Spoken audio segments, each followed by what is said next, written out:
Universitas Muhammadiyah.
Jakarta, dan peserta agenda Jumahi Course yang saya banggakan. Puji syukur, marilah kita panjatkan kepada Allah Subhanahu wa Ta'ala, dan sholawat serta salam semoga tetap tercurahkan kepada Nabi besar Muhammad Sallallahu Alaihi Wasallam. Saya, Belia Putri, selaku moderator, akan membimbing jalannya agenda kita pada siang hari ini. Rangkaian acara yang akan kita lewati pada diskusi ini yaitu ada pembukaan, pembacaan ayat suci Al-Quran, kata sambutan oleh Ketua Panitia, kata sambutan oleh Ketua Umum Komahi Universitas Muhammadiyah Yogyakarta, penyampaian materi, sesi tanya jawab, dan yang terakhir yaitu sesi foto bersama. Acara yang pertama yaitu pembukaan. Marilah kita bersama-sama mengucapkan basmalah.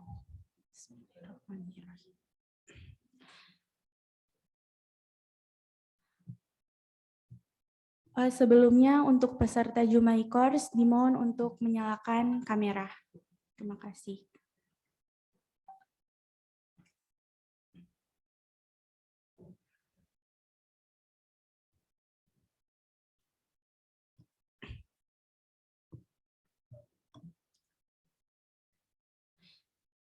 Selanjutnya yaitu pembacaan ayat suci Al-Quran oleh rekan saya, Lian Anugrah Putra.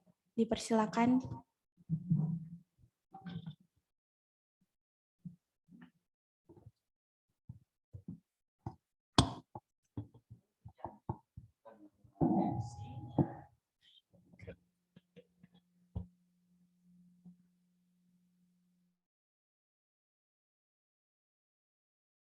Assalamualaikum warahmatullahi wabarakatuh. Bismillahirrahmanirrahim.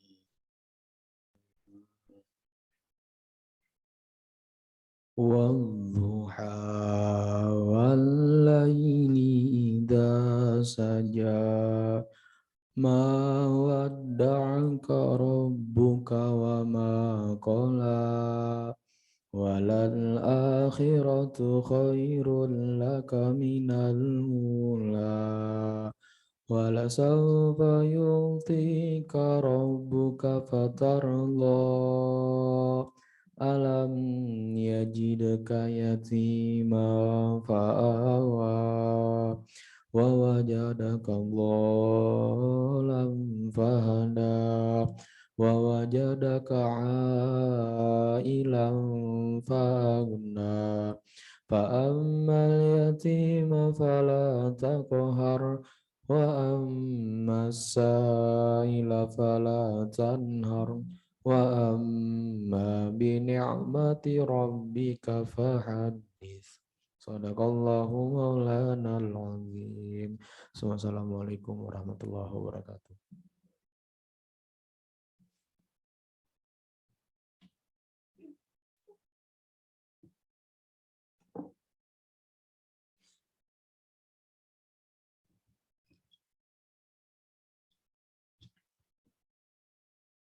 Selanjutnya yaitu kata sambutan oleh Ketua Panitia yaitu Muhammad Arik Haidar.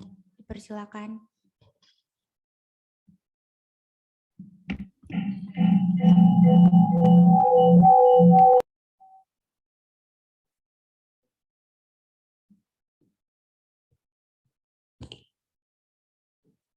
Tes. Baik, Assalamualaikum warahmatullahi wabarakatuh. Salam bahagia, salam sejahtera untuk kita semua. Alhamdulillahirrabbilalamin. Wassalatu wassalamu ala asrofil anbiya'i wal mursalin wa ala alihi wassobihi asma'in amma ba'du. Sebelumnya, mari kita mengucapkan syukur kepada Allah Subhanahu wa Ta'ala atas semua nikmat dan karunia-Nya sehingga kita bisa berkumpul bersama dalam keadaan sehat walafiat dan dapat menghadiri acara Jumahi Course pada hari ini. Salawat serta salam selalu kita curahkan pada Nabi besar kita Muhammad Sallallahu Alaihi Wasallam karena beliaulah suri tauladan kita dan akhlakul karimah yang kita tunggu syafaatnya hingga hari akhir nanti. Teman-teman yang berbahagia, tujuan kita mengadakan agenda Jumahi Course pada hari ini tentu saja sesuai dengan namanya, yaitu untuk memperkenalkan mengenai Jumahi atau Jurnal Mahasiswa Hubungan Internasional. Jumahi sendiri adalah sebuah website jurnal yang dikelola oleh pihak JHI atau Jurnal Hubungan Internasional di bawah naungan Prodi Hubungan Internasional Universitas Muhammadiyah Yogyakarta. Jadi dari Anda semua yang ingin membuat karya ilmiah berupa jurnal atau paper, bisa kalian submit karya kalian ke website Jumahi ini, teman-teman. Yang selanjutnya akan dikelola oleh tim editorial JHI dan kemudian akan dipublish. Nah, untuk Jumahi ini sendiri, penjelasannya lengkapnya akan disampaikan oleh Bapak Ari Maksum. Selanjutnya, mengapa kami mengambil tema para diplomasi pada agenda kita? Karena teman-teman sekalian, dalam pergolakan arus politik dunia saat ini, di masyarakat Indonesia sendiri, itu masih awam terhadap topik para diplomasi ini. Mungkin dari Anda semua sudah ada yang familiar dengan topik para diplomasi ini, tapi banyak juga yang ketika mendengar kata diplomasi, kita akan berpikir tentang hubungan antar presiden, hubungan antar duta besar, hubungan antar kedutaan, hubungan antar menteri, dan sebagainya. Nah, dalam para diplomasi ini, teman-teman, yang ditekankan adalah hubungan antar subnation atau pemerintah regional dengan negara lain. Jadi aktor utama dalam para diplomasi ini adalah pemerintah daerah, bukan pemerintah pusat. Untuk penjelasan lengkap tentang para diplomasi ini, selanjutnya akan dijelaskan oleh Bapak Tadir Ali Mukti. Jadi sekiranya itu saja yang bisa saya sampaikan dalam sambutan ini. Wassalamualaikum warahmatullahi wabarakatuh. Saya kembalikan pada MC.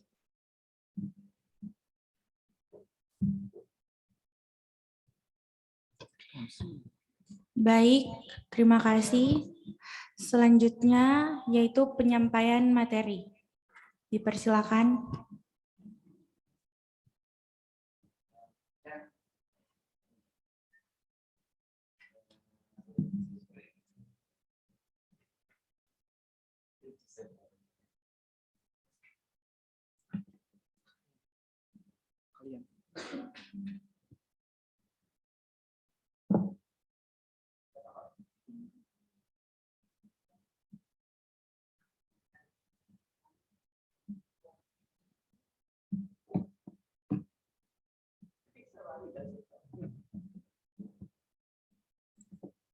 Ya, white kok.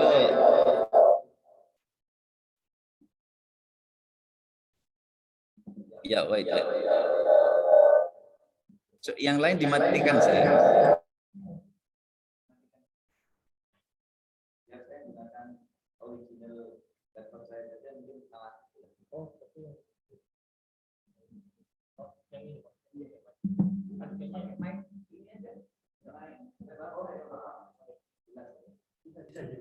Halo?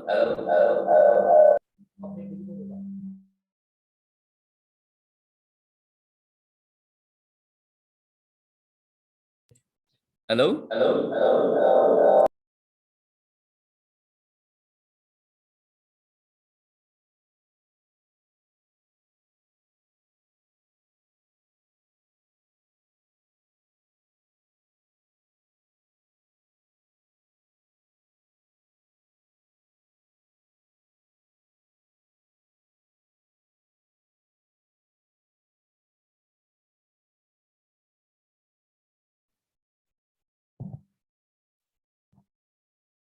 Ini hidup enggak? Oh gitu. Tapi saya megangnya itu loh. Mbak ada ininya ya? Gitu aja. Oke, terima kasih saudara sekalian. Assalamualaikum warahmatullahi wabarakatuh. Waalaikumsalam warahmatullahi wabarakatuh. Gimana itu? Ada ya, ya kelihatan. Saya mau share screen nih. Still disabled. Tunggu ya. Hostnya siapa nih?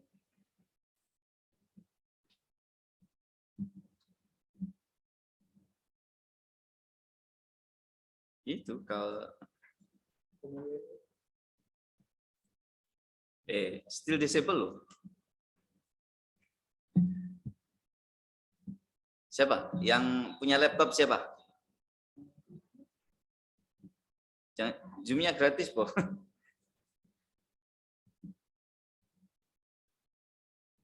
Sebentar ya, tunggu ya. Ini ada. Baik, saya sekalian. Yes. Oke.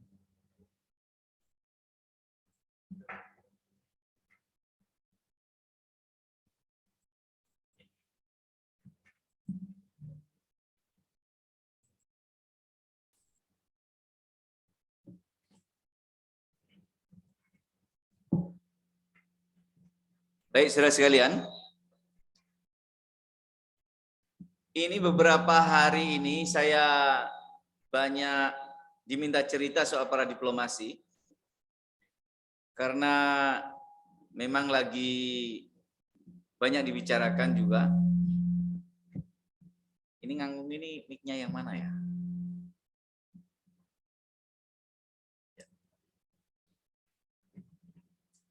Saya senang ada diskusi pada kali ini, tapi ini kayaknya diskusinya kita harus awal-awal ya Pak Ari ya, karena ini banyak yang baru pertama kali. Ya. Sehingga ini lebih kepada introduction, ya. Introduction itu para diplomasi. Jadi Anda bisa membaca buku saya, tapi bukan buku yang terbitan tahun 2020. Yang 2013 nanti Anda searching tulisannya adalah para diplomasi kerjasama luar negeri dan di Indonesia, terbitan tahun 2013. Ada di Google Scholar, Anda bisa bacanya. Saudara sekalian,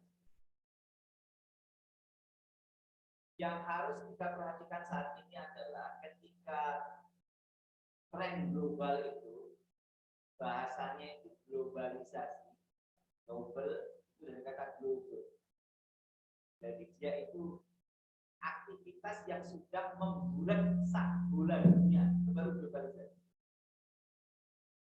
Berkali-kali saya sering katakan di kelas, ada yang namanya jurusan kita itu namanya international relation international. Nah, tidak semua yang international itu globalize. Saya ulangi, tidak semua yang international itu globalize. Contoh, gejala rebutan paten batik Indonesia Malaysia itu adalah case international trade, international fenomena antar dua nation, Indonesia Malaysia. tetapi itu bukan gejala globalization. Kenapa? Karena hanya 2 negara. Bedakan dengan celana jeans yang Anda pakai itu. Aslinya itu adalah celana yang dipakai para pekerja tambang di Kansas sana, para penggembala, gitu kan. Tapi kemudian dia menyebar di pekerja-pekerja kapal, lalu buruh-buruh, dan buruh bukan bawah itu. Kemudian menyebar ke pelabuhan-pelabuhan, lalu semakin populer menjadi tren pakaian tahun 70-an itu yang Levi's itu. Lalu masuk ke kampus malah. Ya, anak-anak di daerah tropis suka pakai jeans atau Levi's itu dipakai kuliah. Kenapa ya? Jelas dicuci lama nggak dicuci itu malah enak, semakin enak dipakai, makin angin itu. Jadi jeans itu kalau sudah enak dipakai itu artinya sudah seminggu pakai. Kalau sebelumnya kan kasar. Nah, Anda menemui gejala yang aslinya dari Kansas, lalu bisa sampai Indonesia, sampai London, sampai Moskow, sampai Eropa Timur, ratusan negara, Jepang dan sebagainya, nggak kenal musuhnya mana, nggak ada musuhnya itu barang. Nah, gejala seperti itu tidak hanya international, tapi sudah membola dunia. Itu namanya sudah globalized. Itu udah bulat. Jadi clear ya bedanya ya. Not all of international phenomena are global phenomena. Jadi ada bedanya. Ini perlu saya tekankan karena ketika Anda mengkaji MNC misalnya, itu ada MNC yang memang sudah global, ada yang MNC baru internasional saja. Yang namanya Kentucky Fried Chicken itu malah sudah global. Coca-Cola itu global. Minuman Coca-Cola ini.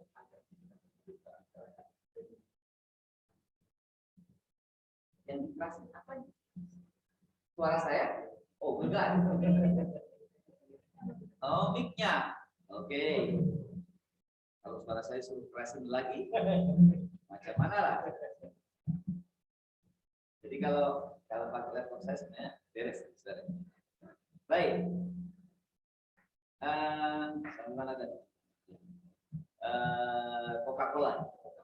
Jadi itu sudah gejala global.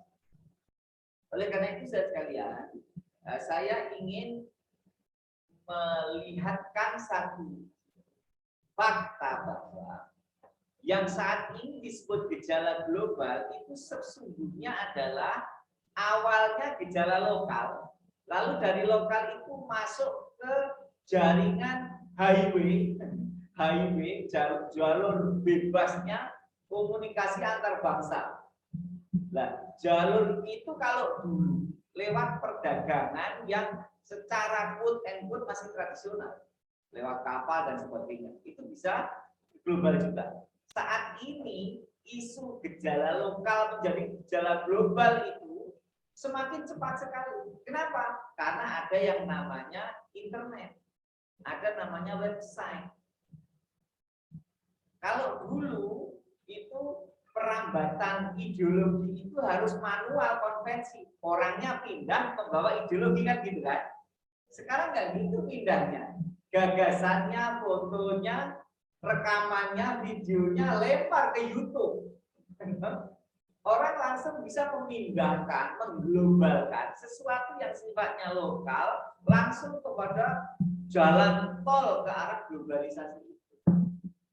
Nah, itu juga yang menjadikan politik di tingkat lokal itu kadang resonansinya, getarannya itu bisa sampai ke tingkat global. Loh, kok bisa begitu Pak? Bisa.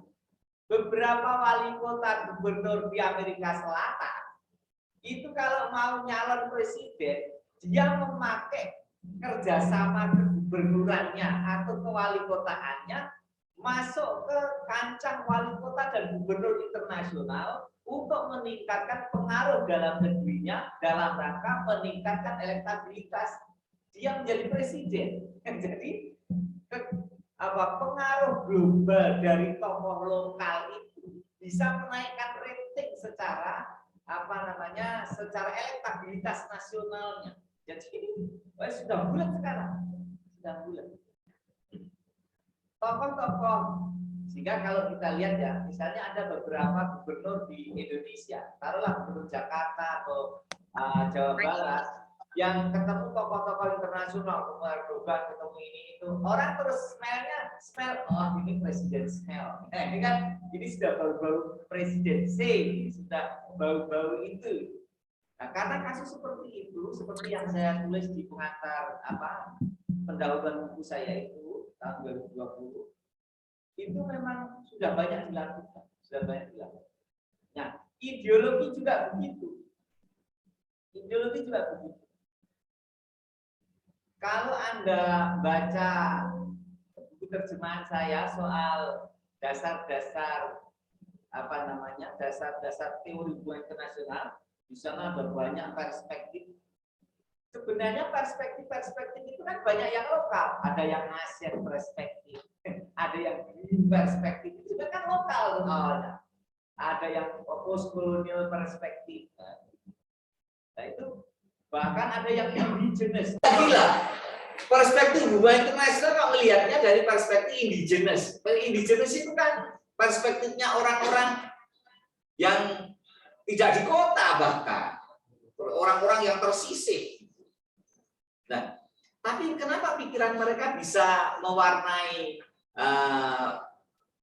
ilmu di HI ya? Karena mereka masuk di jalur cepat globalisasi tadi.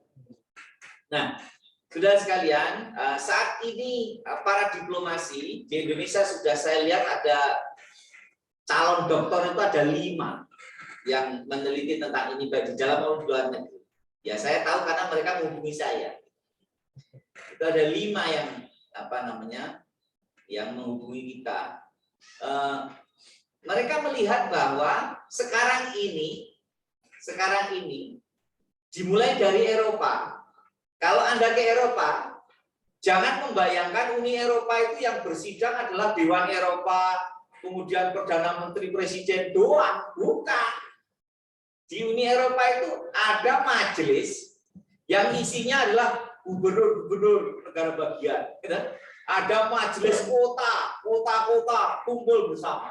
Kenapa mereka bersamai dengan pimpinan-pimpinan di tingkat pusat tadi, di central government. Kenapa? Mereka nggak mau yang namanya pemerintah pusat mengambil seluruh nasibnya kota, kabupaten, negara bagian untuk mengambil keputusan di Uni Eropa. Mereka mengawasi dari jarak yang sangat dekat. Dan yang lebih menarik lagi, saudara sekalian, sekarang ini pemerintah kota, pemerintah negara bagian itu mulai berbicara di tingkat isu global. Contohnya di tingkat lingkungan, isu lingkungan. Anda ingat yang namanya Donald Trump, Presiden Amerika Donald Trump, itu keluar dari protokol Prancis kan, Paris. Apa yang terjadi? Justru himpunan gubernur dan wali kota bersama-sama melawan presiden. Termasuk deklarasi penguatan protokol Kyoto, itu yang melawan adalah gubernur dan wali kota di Amerika. Lu apa ini jadinya? Masa presiden dilawan sama wali kota, sama gubernur negara bagian? Nah, mereka mulai terbuka bahwa oke, Anda satu partai dengan saya, tetapi konstituen saya mengatakan kita harus mematuhi protokol Kyoto, kita harus mematuhi protokol Prancis. Keluarnya Amerika dari Prancis itu dianggap memalukan warga negara, gitu. Dan warga negara itu yang memilih sang gubernur, maka gubernur pun menyuarakan perlawanannya terhadap presiden. Jadi lokal mulai merespon isu-isu global. Nah, saudara sekalian, ya ini beberapa beberapa tulisan yang Anda bisa akses free ya. Nah, sebelum saya masuk jauh ke contoh-contoh berikutnya, apa sih sebenarnya para diplomasi itu? Para diplomasi itu gampangannya diplomasi yang dilakukan oleh sub-state actor. Sub-state itu adalah entitas di bawah negara atau pemerintah pusat. Di Indonesia gampangannya itu ada gubernur, ada provinsi, ada kota, kabupaten. Saya ulangi. Kenapa saya ambil contoh Indonesia? Karena tiap negara bahasanya berbeda. Indonesia, para diplomasi itu adalah diplomasinya para pemimpin provinsi atau gubernur, para pemimpin kota dan kabupaten, wali kota dan bupati. Mereka saling menjalin kerjasama dengan bupati, wali kota di negara lain. Kalau negara liberal, negara federasi, seorang bupati atau mayor, seorang governor itu bisa langsung berhubungan dengan pemerintah pusat negara asing. Nggak ada batasan. Tapi di Indonesia ada politik para diplomasi namanya, yang saya tulis itu. Sehingga diatur, jangan bupati wali kota berhubungan dengan pemerintah pusat negara asing. Dalam perspektif Indonesia itu bahaya. Jangan sampai ada kepatuhan yang berbelok. Anda ingat sejarah kerajaan Indonesia itu? Di Yogyakarta dulu ada namanya Patih Danurejo. Digaji oleh dua kerajaan. Yogyakarta gaji dia, tapi company juga gaji dia. Dia double gaji. Akhirnya loyalitas Danurejo lebih kepada company daripada ke Kesultanan Yogyakarta. Ini pemerintah pusat nyatet ini kelakuannya orang Nusantara begini nih.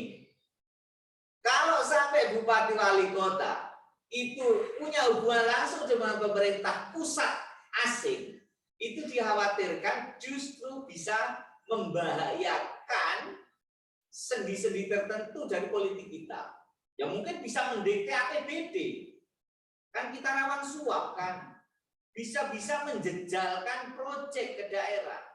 Bisa-bisa izin pembukaan lahan hutan langsung. Ini kan jadi raja-raja kecil itu nanti bupati wali kota ini kan. Nah, makanya dihindari yang seperti ini. Nah, kembali ke para diplomasi. Para diplomasi itu adalah kemampuan atau kapasitas dari sub-state entities atau gampangannya provinsi, kabupaten, kota. Ketika dia bisa merumuskan kerjasama luar negeri dengan bangsa lain untuk menguatkan perjuangan kepentingan mereka di luar negeri. Secara khusus menurut kebutuhan daerah. Loh, Pak, kan sudah ada Menteri Luar Negeri, Pak. Loh, Menteri Luar Negeri Indonesia itu mikirnya kan dari Sabang sampai Merauke, dari Miangas sampai Pulau Rote. Detail industri yang harus didirikan di Kulon Progo itu Bu Menteri ya nggak ngerti ya. Itu detail banget. Lalu provinsi mana di luar negeri yang harus bekerja sama dengan Yogyakarta agar Yogyakarta dapat investasi. Itu Bu Menteri kan juga sempat mikir begitu. Pusat itu hanya membuat policy-policy yang sifatnya mendorong bagaimana tujuan nasional itu tercapai. Nah, daerah menjalin kerjasama luar negeri itu harus, saya ulangi, harus sejalan dengan kebijakan pemerintah pusat. Maka namanya menjadi paralel diplomasi. Saya ulangi, paralel diplomasi. Ada diplomasi di tingkat pusat, taruhlah dia kalau kabel listrik itu yang paling atas gitu kan. Nah, ada kabel bawahnya paralel boleh sampai nyimpang nggak boleh. Paralel di bawah kabel diplomasi pusat itu namanya paradiplomasi. Maka disebut paradiplomasi karena sifatnya harus paralel, tidak boleh berbeda kepentingan. Kalau berbeda kepentingan, nanti jadinya ada konflik. Konflik paradiplomasi. Apa pernah terjadi, Pak? Pernah terjadi. Di Aceh pernah terjadi. Jadi ada diplomat daerah ngomongnya begini di luar negeri, diplomat sini juga ngomong begini di luar negeri. Beda sense-nya. Lagi contoh mana, Pak? Di Catalunya, diplomat Madrid ngomong begini bahwa Catalunya itu wilayah bagian negaranya, diplomat Catalonia mengatakan kami akan minta recognition, akan minta merdeka. Nah, potensi seperti itu selalu ada.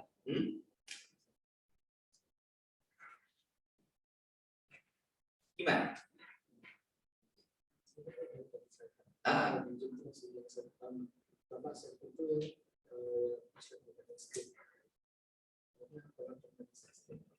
Oke, gimana share screen-nya?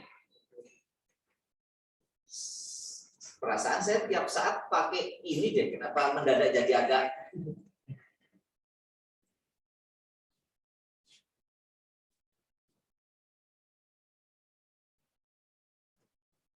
gimana? Oh, maaf, soal teknis ya. Jadi potensi-potensi seperti itu, saudara, potensi seperti itu harus dihindari. Potensi apa? Potensi tujuan diplomasi yang tidak sama antara pusat dengan daerah.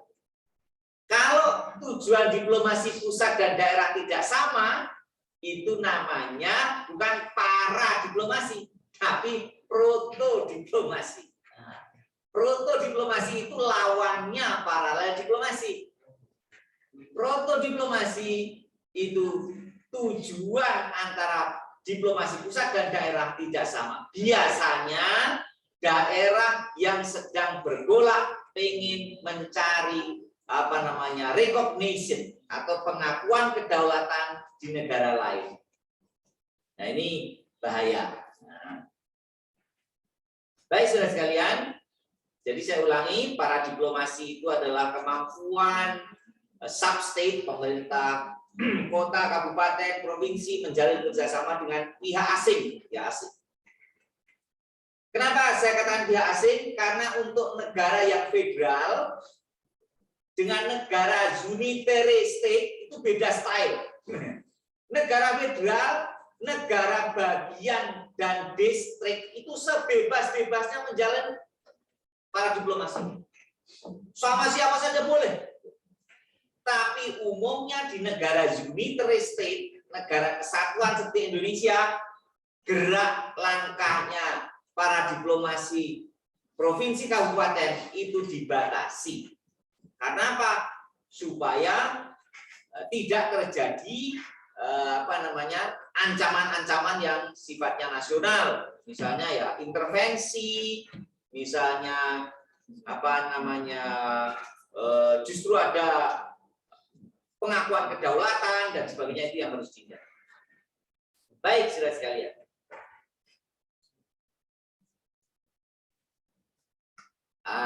Ini di layar tampak ya? Ya, tampak ya? Ya. Ini saya tulis puluhan ribu kota provinsi di dunia itu telah berpara diplomasi dan membentuk grup-grup. Ini saya capture-kan hanya satu, ini yang capture pertama. Kalau Anda di Google tulis gini, Sister City logo, itu muncul nanti udah banyak sekali. Ini yang slide pertama yang paling atas saya ambil. Ini ada Sister City antara yang Indonesia nih. Mana ini? Cirebon sama Austin. Malah nggak ngerti loh orang Cirebon. Ada Bandung sama mana tadi? Bandung sama Livingston. Kemudian mana nih? Surabaya sama mana yang satu itu saya nggak bisa baca. Kacamatanya dipakai. Surabaya sama mana? Kok tetap nggak bisa baca saya?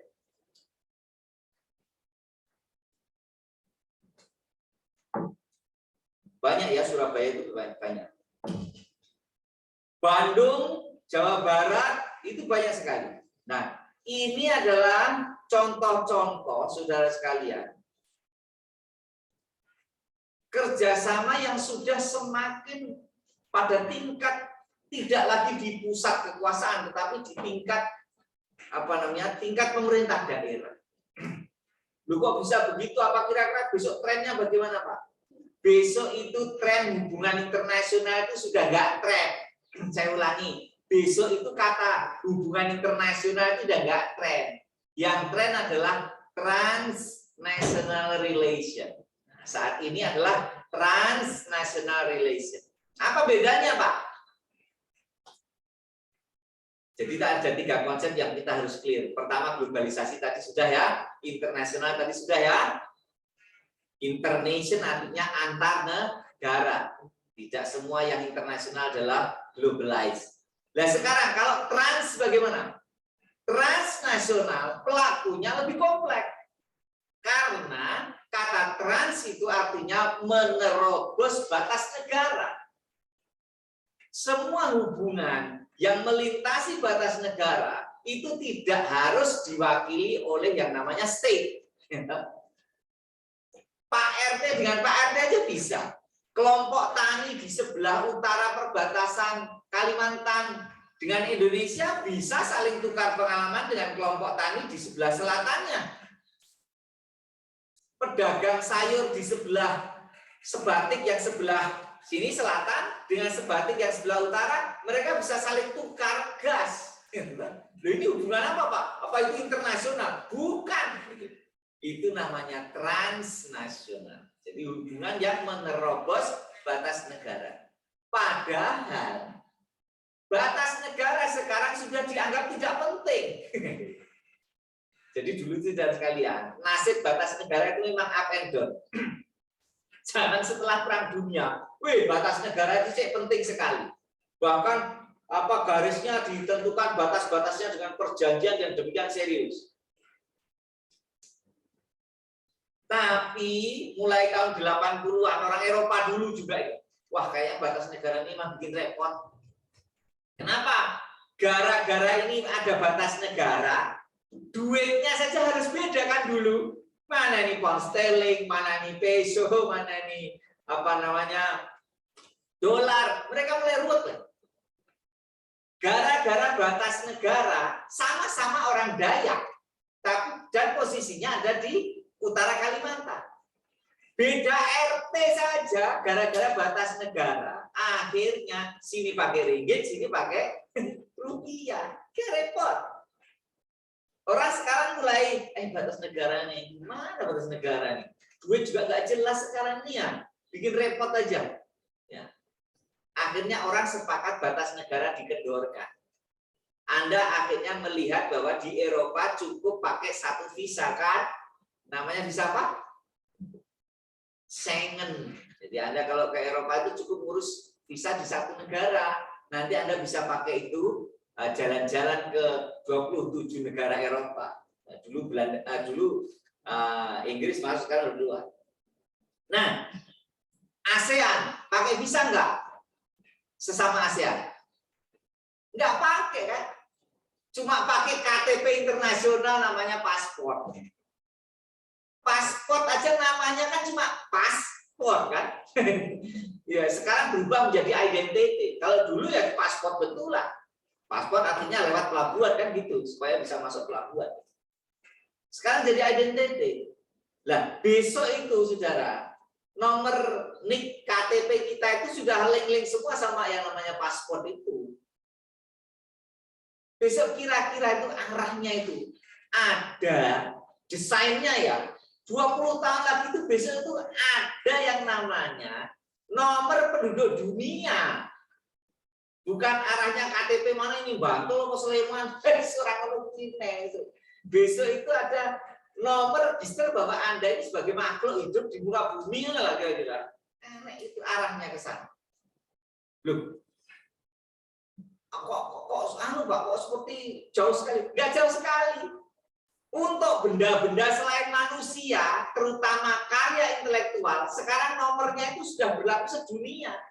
Karena tadi buku misalnya ada yang namanya ISBN, artikel ada yang namanya DOI. Itu berlaku kok, sampean ada di kutub utara, kutub selatan, ditanya DOI-nya mana, mesti ngerti. Ditanya ISBN-nya ada enggak, itu mesti ngerti. Jadi untuk karya intelektual non manusia malah sudah punya. Yang aneh kan manusia, KTP-nya masih berpisah-pisah. Tapi Anda tidak tahu bahwa yang namanya paspor itu sudah software ke seluruh dunia sudah bersatu, jadi satu. Jadi software paspor seluruh dunia itu sudah jadi satu. Sehingga jangan heran misalnya Singapura klik UAS. Wah, ini rada keralen masuk ini. Ini ngeleng di seluruh dunia. Negara yang punya ideologi perspektifnya kayak Singapura akan ngelok semua. Merah. Itu bisa dipahami. Dan mereka kemarin bagi kita orang HI, lihat kasusnya UAS itu sangat biasa itu. Sangat biasa. Gak ada yang didalimi itu. Biasa saja. Biasa saja. Justru saya menganggap sebaiknya Ustadz UAS idola saya itu ketika ada kejadian begitu diam saja sambil nyengenge saja. Ya kalau nggak boleh ya saya coba lain lah. Gitu aja cukup sebenarnya. Nggak usah reaktif. Kenapa? Protap Singapura itu itulah protap imigrasi. Ketika alat sudah muncul maka harus begini. Anda kenal Pak Ali Muhammad kan? Ya. Saya kalau keluar sama Pak Ali Muhammad itu ketawa saya. Semua manusia yang namanya ada dua jenis nama itu pasti nggak lolos yang namanya electric passport atau visa. Satu ada nama Ali, yang kedua ada nama Muhammad. Saya cuma Ali, cuma nggak lolos saja saya kalau di electric visa nggak pernah lolos saya, karena ada 5. Teman saya ini kan kuadrat, wes Ali Muhammad. Pak Ali Muhammad itu kita sudah ngopi 2 jam di imigrasi, dia masih di dalam kamar sempit. Itu kejadian sama saya di Singapura ya begitu, di Hongkong ya begitu, itu jangan di Hongkong. Kita semua udah lepas, Pak Ali masih diinterogasi itu, sama aja. Kalau Pak Ali mau nyoba lagi silakan datang Timor Leste, bisa nggak boleh masuk ya. Jadi gini loh. Loh kenapa Pak? Itu kan diskriminasi. Bukan, mereka main big data. Bahwa yang ngebom sana itu nama modus, nama yang sering muncul, frekuen, itu ada alinya. Terus berikutnya ada Muhammad, ada. Itu by statistik saja. Namanya big data. Berarti nggak cuma 2 nama itu, enggak, ada 14 nama, Jack.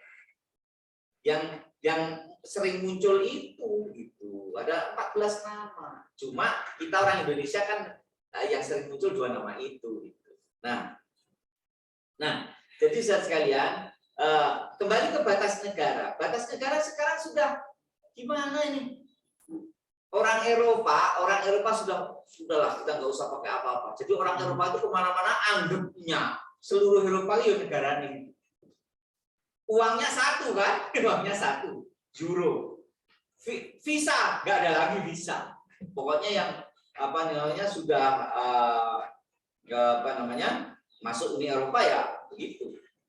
ASEAN itu visa yang nggak ada, tetapi uang masih sendiri-sendiri. Baik. Jadi daerah-daerah, kepala daerah akan menjadi aktor internasional itu memang akan menjadi tren. Kenapa nggak jadi tren? Lah ketika batas negara hilang, nanti kota-kota dan provinsi akan naik pangkat seolah-olah dia seperti aktor state. Dan batasnya dikendorkan. Adanya kan di sini ada pemimpin namanya Pak Jokowi, di Jogja ada pemimpin namanya Sultan, di Kalimantan ada gubernur siapa, di Jawa Tengah siapa. Seolah-olah ini menjadi duduk di dalam bidang datar yang sama. Saya ulangi, pengendoran batas negara dan visa itu seolah-olah mendudukkan aktor di tingkat pusat dan daerah duduk pada bidang datar yang sama. Akhirnya, apa sudah kejadian? Sudah tadi yang di Eropa tadi loh. Di Eropa nggak cuma majelisnya pemerintah pusat, daerah minta. Kenapa? Karena batas negara dikendorkan. Dianggap relatif tidak ada. Nah, kalau begitu nanti, bahkan sekarang sudah mengumumkan Turki nggak pakai visa, nggak gila. Turki sekarang nggak pakai visa loh ya. Anda ke sana mau sekolah semudah mau sekolah di UMJ. Kok bisa begitu, Pak? Bahkan kan di sana banyak yang S1 pada gratis, nggak bayar SPP. Anda tinggal makan aja di sana. Tiket sekarang kalau cari yang murah PP 7 juta. Kalau begitu saya rumahnya dari Makassar mending sekolah di Ankara, Pak, di Turki, Pak. Ya silakan saja. Cuma bayar SPP dan dijamin SPP-nya lebih murah daripada kita. Lah kebudayaan kita yang belum. Orang tua kalau dipamiti, Pak saya mau ke Turki sekolah, gini loh, gitu. Padahal biasa aja. Di sana SPP-nya nggak bayar. SPP S3-nya di Jerman kan lebih murah daripada S1 di sini. SPP 4 tahun di India itu sama dengan Anda bayar 1 semester di sini. Terus 4 tahun yang India. S1 iya juga. Nanti pulang dari sini Anda searching. Kayak gitu. Ya, jadi saudara sekalian, kembali ke presentasi saya. Ini contoh-contoh betapa bersemangatnya negara-negara itu. Dan Presiden Amerika Serikat selalu menjadi anggota kehormatan dari asosiasi Sister City sedunia. Selalu siapapun presidennya yang terpilih. Sekarang anggotanya sudah lebih dari 3.500 yang masuk asosiasi. Baik, saya lanjutkan. Nah, ini tadi Pak Ari mengatakan pas ngobrol tadi itu ada bagiannya pemerintahan, ada bagiannya HI. Memang para diplomasi duduk di antara kuning dan merah itu. Jadi ada intersection. Para diplomasi itu adalah intersection antara urusan domestiknya ilmu pemerintahan dengan urusan HI-nya prodi HI. Sehingga kalau Anda belajar para diplomasi harus belajar undang-undang nasional satu negara. Kenapa? Karena perilaku para diplomasinya akan khas sesuai aturan negaranya masing-masing. Contoh kasus. Ketika DIY mau penandatanganan dengan Korea. Sudah jam 5 sore. Jam 8 Gubernur Gyeongbuk itu sudah jam 8 malam. Gubernur Gyeongbuk harus sudah posisi di keraton penandatanganan. Kemudian seluruh dokumen sudah siap. Tapi belum diparaf oleh Indonesia. Oleh ketua delegasi yang dapat mandat dari Kemlu. Belum diparaf. Alasannya, Undang-Undang Indonesia menyatakan yang namanya negosiator antar negara itu harus full power, memegang full power letter, surat kuasa penuh dari presiden atau perdana menteri. Dasarnya adalah konvensi Wina. Jadi jelas ya Indonesia. Indonesia pakai konvensi Wina, yang namanya hubungan antar negara, ketua delegasinya harus memegang full power letter. Itu madhab hukum Indonesia. Apa yang terjadi dalam undang-undang di Korea Selatan? Korea Selatan memberikan hak penuh kepada gubernur, makanya pasal itu beberapa saya quote di buku saya yang baru tanggal 20 itu, karena saya masuk di undang-undangnya Korea Selatan itu apa yang ngatur para diplomasi. Saya searching ya ketemu. Ternyata di sana gubernur itu punya hak penuh menandatangani kerjasama dengan pihak asing di bidang perdagangan, kebudayaan, pendidikan, dan investasi. Indonesia enggak, meskipun urusan itu tetap harus dapat full power. Saya ingat betul itu, ketua delegasinya Korea, kami waktu itu di warung Jepang, di Jalan Timur itu dulu ada warung Jepang yang sangat sophisticated. Kami duduk sama-sama, delegasi Indonesia, delegasi Korea. Saya dan pimpinan DPRD ada di posisi tengah ingin mendengarkan seperti apa case-nya. Kok sampai belum diparah, padahal sudah jamnya kan jalan. Kalau sampai jam 7:30, 8 belum diparah, kok ya gagal. Semua di istana sudah siap. Kami dengarkan, saya di Komisi A, saya memang membidangi urusan kerjasama dengan luar negeri. Saya sekretarisnya. Apa yang terjadi? Pimpinan delegasi Korea itu berdiri, saudara. Ketika delegasi Indonesia itu mengatakan begini, kalau Anda tidak bisa menunjukkan full power letter, maka kami tidak mengakui Anda sebagai utusan resmi pemerintah Korea. Itu di depan meja makan. Betapa tersinggungnya diplomat Korea. Beliau berdiri, mundur kan di restoran Jepang ya, jadi nggak bisa langsung berdiri. Mundur 3 langkah sambil jongkok. Lalu apa? Berdiri tegak dan membungkukkan badan begini. Kalau Bapak tidak percaya saya sebagai utusan resmi pemerintah Korea, maka saat ini juga saya bisa memerintahkan gubernur yang sekarang ada di istana untuk kembali ke Korea saat ini juga. Bagaimana? Sangat genting itu. Kejadian sudah menjelang maghrib. Dia membungkuk dengan hormat, kan ini etika kan? Membungkuk. Kalau Bapak tidak percaya bahwa saya ini utusan resmi pemerintah Korea, maka saya bisa menelpon gubernur yang ada di istana untuk pulang sekarang juga. Wah, akhirnya tegang karena jawabannya sudah pol. Tapi saya menganggap diplomat Indonesia tadi ngomongnya kurang halus. Itu kira-kira ya kurang lajin, kurang lajinan, kurang halus. Jadi mestinya itu agak gimana lah gitu. Akhirnya begini, oke, bagaimana? Kita diminta pendapat, bagaimana situasi seperti ini? Coba bayangkan, makanan sudah lengkap, tinggal nyantap saudara. Itu jadi gak enak semua itu rasanya rata-rata. Akhirnya kami telepon Sultan telepon dubes kita Korea, lalu utusan Korea menelpon dubesnya. Akhirnya tahun itu kejadian tahun 2005. Anda masih SMP kalau ke SD.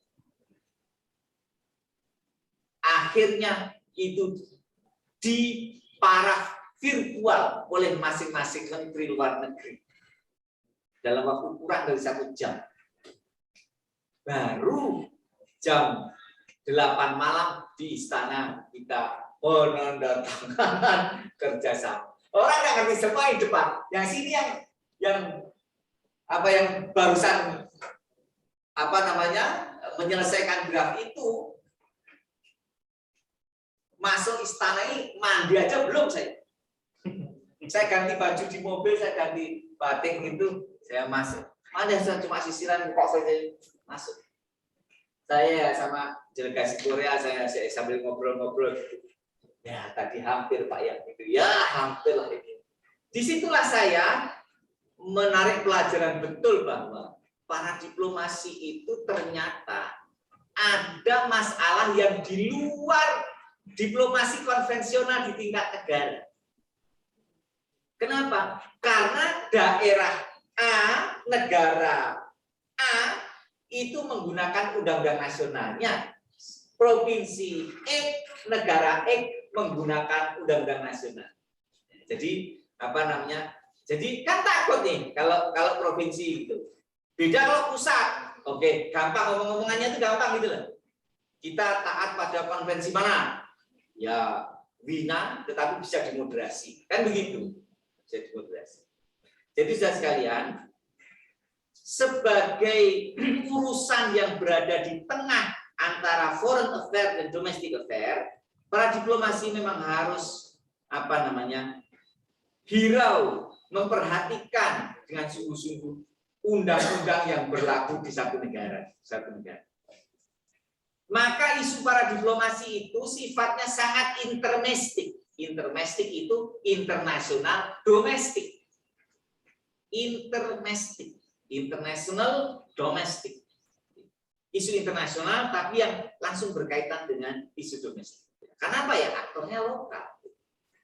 Internasional tetapi yang diurus nanti pabrik Xinjiang di Kulon Progo. Loh, gimana internasional kok ngerembuknya kok Kulon Progo? Ya karena intermestik. Internasional tapi dekat dengan urusan domestik. Baik, saudara sekalian. Nah, ini bidang-bidang apa saja yang bisa dilakukan. Pada dasarnya semua bidang bisa diurus para diplomasi oleh para gubernur wali kota itu. Saya lebih enak ngomong gubernur karena saya termasuk yang merekomendasikan kalau urusan luar negeri biar ditangani gubernur, jangan wali kota atau bupati. Kenyataan di Indonesia saya masih menawar. Saya mengatakan bahwa peraturan presiden nomor 28 tahun 2018 itu sudah bagus, saya bilang. Bagus. Komentarnya Pak, masa bagus semua? Ya kalau bisa. Para diplomasi itu tetap dikoordinasi oleh provinsi. Sehingga jangan bupati wali kota pada ikut tanda tangan. Wah, bikin ruwet itu. Urusan ekonomi, cultural, education, health, investment, apa saja bisa. Termasuk isu lingkungan. Kok lingkungan itu gimana Pak? Saudara, Anda melihat lingkungan itu jangan yang terjadi di Bantul saja. Isu lingkungan gimana kalau terjadi di sepanjang 2000 kilo? Ya, 2000 kilo perbatasan Kalimantan kita. Lalu yang ngurus orang Jakarta, selak kebobong itu perbatasan. Mestinya yang ngurus adalah pemerintah daerah dari daerah yang berdekatan, yang ada di Sarawak dan ada di Kalimantan. Itu lebih simpel. Kerusakan hutan antara PNG dan Papua, ngurus orang Jakarta, keburuan, biar hutannya. Gitu loh. Itu belum sepanjang laut. Gimana penggunaan troll, bahan peledak? Yang ngerti kan orang situ. Loh, orang situ Pak, pelakunya kan nggak jauh-jauh amat dari situ. Kenapa nggak dilakukan secara para diplomasi? Ya, soal teknologinya bisa impor lah. Nah, ini beberapa kajian para diplomasi menurut Kaiser. Ini ada transborder para diplomasi, yaitu neighboring countries. Jadi misalnya Sabah, Sarawak dengan Kalimantan Barat, Kalimantan Timur, nah itu namanya transborder para diplomasi. PNG dengan beberapa provinsi, misalnya Moresby, itu dengan Papua misalnya. Lalu ada transregional para diplomasi, yaitu negara-negara di satu region, misalnya ASEAN. Nah, riset saya insya Allah tahun depan sudah masuk ke ASEAN. Kalau sekarang masih transborder. Jadi penelitian saya sekarang itu arahnya perbatasan. Tapi kalau tahun depan arahnya sudah transborder. Lalu ada global para diplomasi. Kalau negara Eropa udah bener, mulainya dari neighboring, lalu ke region. Jadi mereka kuat dasarnya. Di Uni Eropa kuat karena dimulai dari para transborder lalu regional. Indonesia ini aneh, maka saya minta kalau kita diskusi dengan Kemlu itu saya minta itu ada blueprint para diplomasi. Kenapa? Kita ini nggak menjalin para diplomasi dengan negara-negara terdekat, tapi justru bayangkan misalnya Kota Malang itu para diplomasinya itu dengan Palestina, di Yerusalem. Iya terusan nih. Saya punya fotonya loh. Ini bukan fitnahnya. Saya punya fotonya. Jadi Kota Malang itu kerjasama para diplomasi dengan Yerusalem. Ya boleh apa ini? Lalu kota di NTT kerjasamanya dengan Austria negaranya. Ya apa ini? Kenapa tidak dengan negara-negara yang ada di ASEAN dulu? Yang sejenis-sejenis yang saling melengkapi gitu lah. Sehingga akan kuat dari bawah. Jangan belum global gitu kan. Tetangganya aja nggak kenal. Nah, jadi saya sekalian, nanti bisa kita lanjutkan diskusinya. Jadi para diplomasi sebenarnya menyangkut wilayah yang sangat luas di semua isu termasuk human security, termasuk juga lingkungan hidup. Nah, jadi isunya bisa berkembang kemana-mana. Ini undang-undangnya, ya. Kemudian ini beberapa contoh kota Korea, Malang. Ini wali kota Korea dengan Malang, tapi juga ada yang dengan Beirut.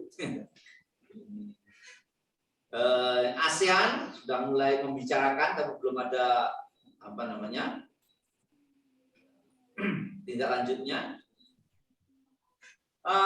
Saya mau ini para diplomasi tadi ada proto diplomasi yang agak bahaya ya.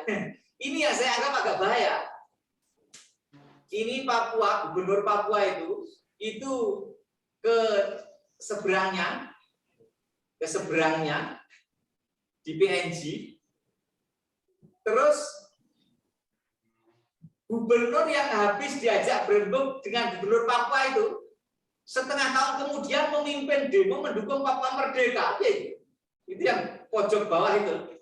Itu adalah gubernur yang menemui gubernur Papua sebelumnya. Jadi gubernur dan ikut deklarasi perang. Yang di bawah itu adalah deklarasi perang itu. Deklarasi perang. Jadi gubernur Papua ketemu gubernur-gubernur di PNG. Setelah itu gubernur-gubernur di PNG itu mendukung gerakan Papua Merdeka memimpin demo yang di pojok bawah. Terus dia ikut dalam deklarasi perang lawan Indonesia. Ini kan gila ini. Gubernur yang sama. Ini ada 4 gubernur ya karena kan begitu. Jadi saya menganggap itu kurang cantik dalam arti membahayakan. Ya, saya ngomong ya apa adanya saja ya. Nah ini dukungan untuk Papua Merdeka itu sudah mencapai 79 negara di Afrika dan 6 negara di Pasifik. Ini beberapa, makanya saya sering mengatakan Papua itu ya kadang sama PNG itu jangan pura-pura. PNG itu kayaknya pura-pura sama. Lalu ini ongoing project. Ini apa kaitannya para diplomasi dengan pemindahan ibu kota baru? Saudara sekalian, pemindahan ibu kota baru kita di mana itu? Mana namanya? Kalimantan Utara ya? Timur namanya apa tuh? Penajam Pasir, lupa sampean. Penajam Pasir itu ternyata itu memanaskan hubungan Sabah Sarawak dengan Kuala Lumpur, saudara. Sampai kalau saya ikuti sidang-sidang parlemen mereka di Kuala Lumpur maupun di Sabah dan Sarawak, orang Sabah Sarawak di Kuala Lumpur tuh ngancam kita harus punya ibu kota kedua, saudara. Kalau tidak, nanti warga kita akan pindah itu ke Penajam Pasir. Kenapa? Karena menurut statistik, saudara, dilalahnya Kalimantan Utara dan Kalimantan Timur, dulu kan satu itu kan, itu pendapatan per kapitanya lebih tinggi daripada Sarawak, Sabah. Sehingga secara ekonomi akan menyedot. Artinya, ibu kota negara Indonesia, tapi yang menyupport ekonomi dan sumber daya itu akan orang Sabah, Sarawak. Tuh, kenapa nggak orang Jawa, Pak? Jawa sudah ketinggalan di Parangtritis sama di Jogja, saudara. Kan kita juga ada jarak psikologis nyebrang laut kan? Mereka enggak naik kuda sampai. Mereka ikut di sungai sampai. Mereka hubungkan sungai-sungai. Nah, ini berarti harus ada hubungan para diplomatik yang kuat antara Kalimantan Utara, Kalimantan Selatan, Kalimantan Barat dengan Sabah Sarawak. Kenapa? Nanti akan ada masalah apa? Penyelundupan manusia, kriminalitas, kan begitu nanti. Itu akan lebih dekat diselesaikan secara pradiplomasi. Itu penelitian saya. Maksud saya begitu. Nah, dan sebagainya, termasuk beras Brunei itu sudah istana kerajaan Brunei itu berasnya itu ya dari Kalimantan sampai sekarang. Baik, saya kira begitu saudara sekalian yang saya sampaikan. Nanti bisa dilanjutkan dengan diskusi. Mungkin dilanjutkan Pak Ari juga bisa. Nah, ini delegasi Kalimantan. Silakan. Halo.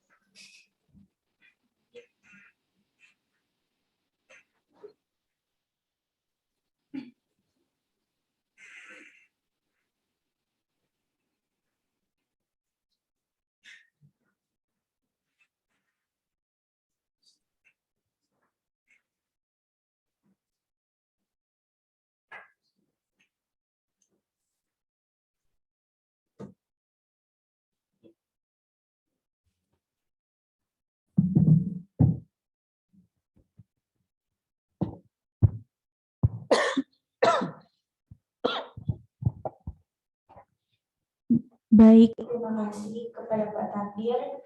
Selanjutnya saya persilakan Bapak Ari Kusumapasi selaku Asisten Printing Jurnal Mahasiswa HI, dipersilakan.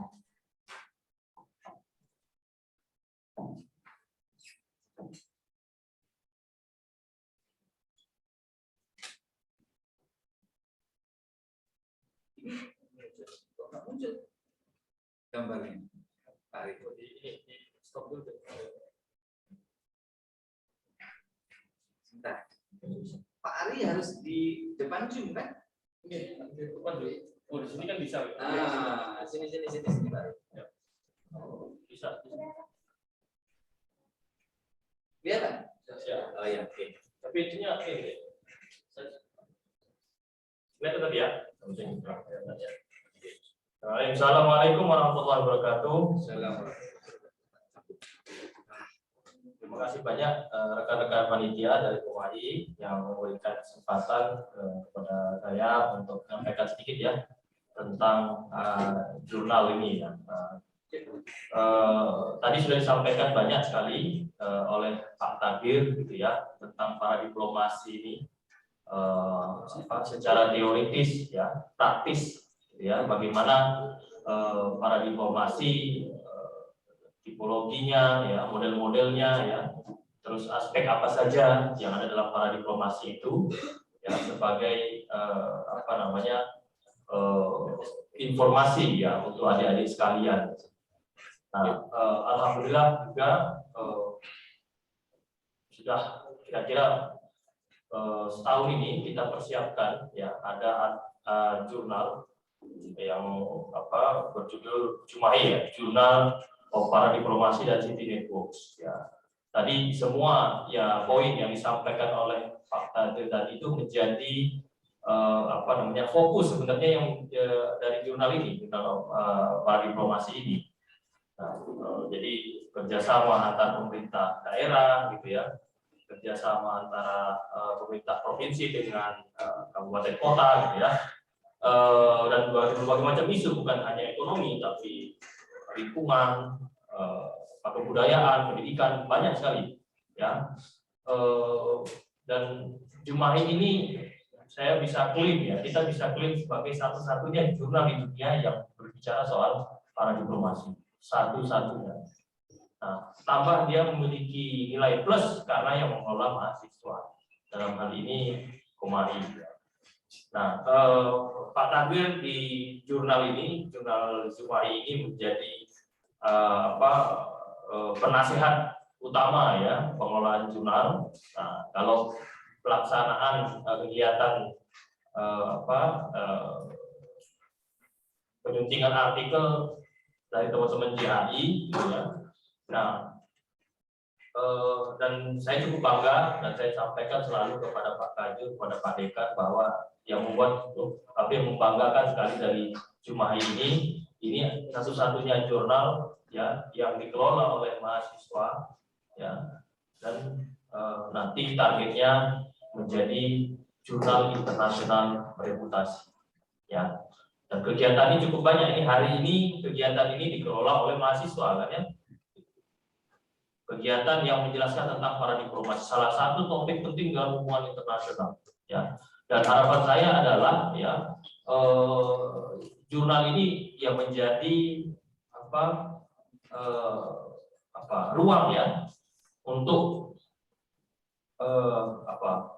para ahli ya, para diplomasi ini baik dosen, ya, mahasiswa, peminat ya, para diplomasi untuk bersinergi ya, berkolaborasi, mempublikasikan hasil-hasil karyanya ya. Baik tadi mungkin beberapa contoh dari yang disampaikan Pak Tagir tadi, cerita soal implementasi. Nah, kita bisa mengevaluasi itu misalnya apa misalnya perkembangannya, atau dari sisi persiapan misalnya apa yang kurang misalnya ya, bukan hanya provinsi sama kotanya, tapi bagaimana person ya, kepala daerahnya ya, efforts ya, usaha dia untuk misalnya menyelesaikan berbagai macam isu di tingkat daerah.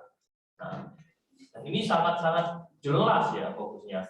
Dan ini bagi Pak Ari ya, bagi saya pribadi, saya itu kadang-kadang pikirnya, wah ini strategis banget gitu loh, karena bukan hanya mendorong teman-teman itu secara soft skill ya, secara kemampuan keahlian ya, jelas ya pengelolaan, bukan hanya pengelolaan jurnal, tapi nanti setelah kalian lulus itu ya, mahasiswa lulus itu punya kemampuan policy advices, karena kan kita belajar soal pemerintahan daerah, dan alumni HI itu bukan hanya di Deplu, bukan hanya di NGO, tapi juga di pemerintah daerah. Maka kalian bisa menjadi salah satu orang yang menguasai dalam para diplomasi. Ya, kan cukup clear loh, tujuan fokus spesifik dari apa yang bisa kita manfaatkan dari jurnal ini. Ya, dan ini juga fokusnya ini juga menjadi field of expert dari beberapa dosen di kita. Ya. Di samping juga mendukung adik-adik semua. Maka harapan kita sangat besar sekali jurnal ini bisa menjadi jurnal internasional bereputasi dan menjadi rujukan berbagai macam pihak. Ya, bukan hanya Indonesia, karena para diplomasi itu kan juga ya antara tadi Pak Tagir bilang juga ada negara tetangga, ada regional, juga ada global, dan bukan hanya Indonesia ya, Malaysia dengan negara dengan kabupaten kota di Eropa misalnya kan. Yang paling penting adalah kita bisa mengambil pelajaran dari apa yang bisa kita manfaatkan untuk Indonesia ya, untuk kampung halaman kalian misalnya. Kalian kan dari berbagai macam daerah dan membangun daerah mungkin suatu saat, atau kalian akan bekerja di beberapa sektor yang membutuhkan pengetahuan soal para diplomasi.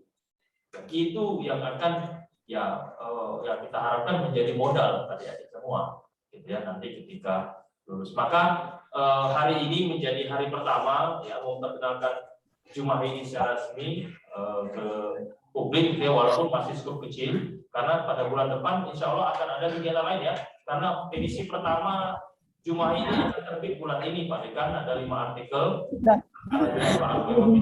Kita ya usaha yang banyak untuk mempublikasikan karya-karya ini, tapi alhamdulillah dapat ya dengan bantuan Pak Dekan dan ya bersama kolega juga dan ada mahasiswa juga.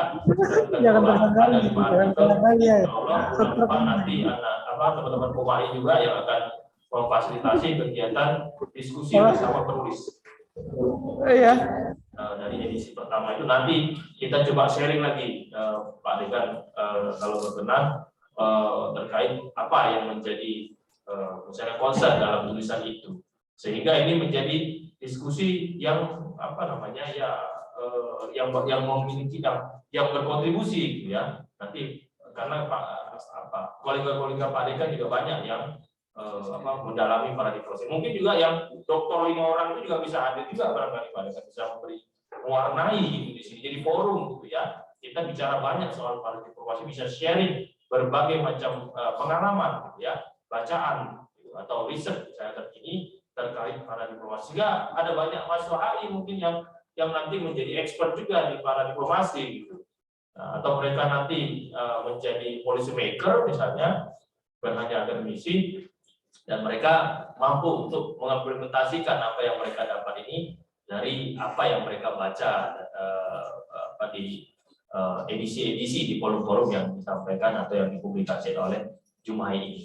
Ya, jadi itu singkatnya kira-kira tentang Jumahi ini. Pak, tidak mau berpanjang lebar, tapi sangat bangga dengan teman-teman semua, mahasiswa dan Jumahi gitu ya.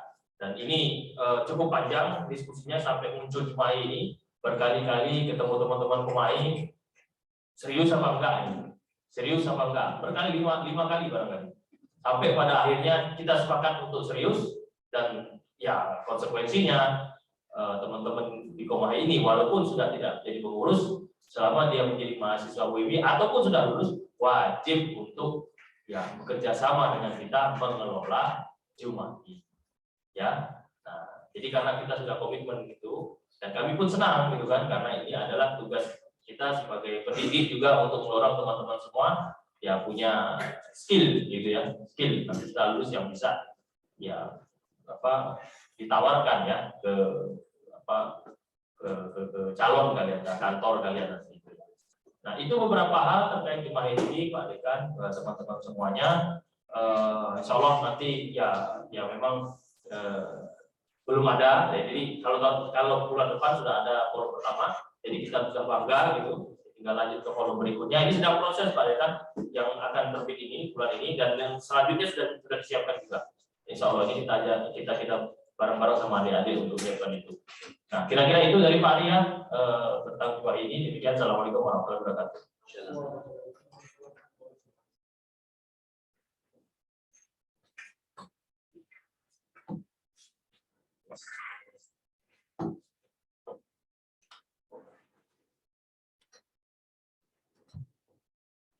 Baik, terima kasih. Selanjutnya ke sesi tanya jawab.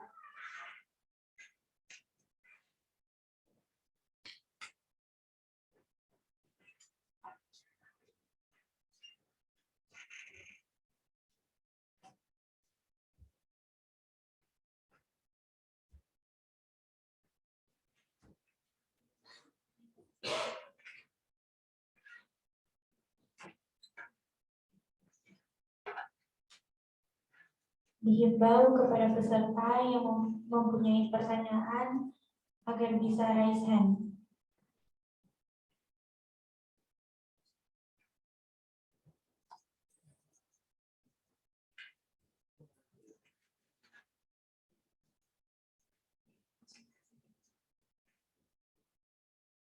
Dipersilakan pada saudara TK.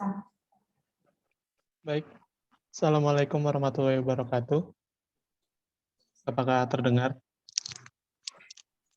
Permisi, terdengar? Ya, terdengar. Oke. Perkenalkan, nama saya Tahta Arsya Pradipta dari HI 21.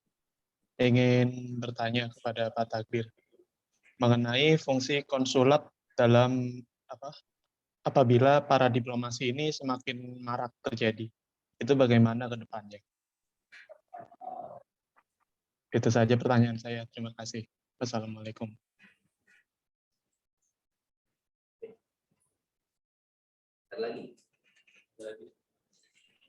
Ada lagi, silakan.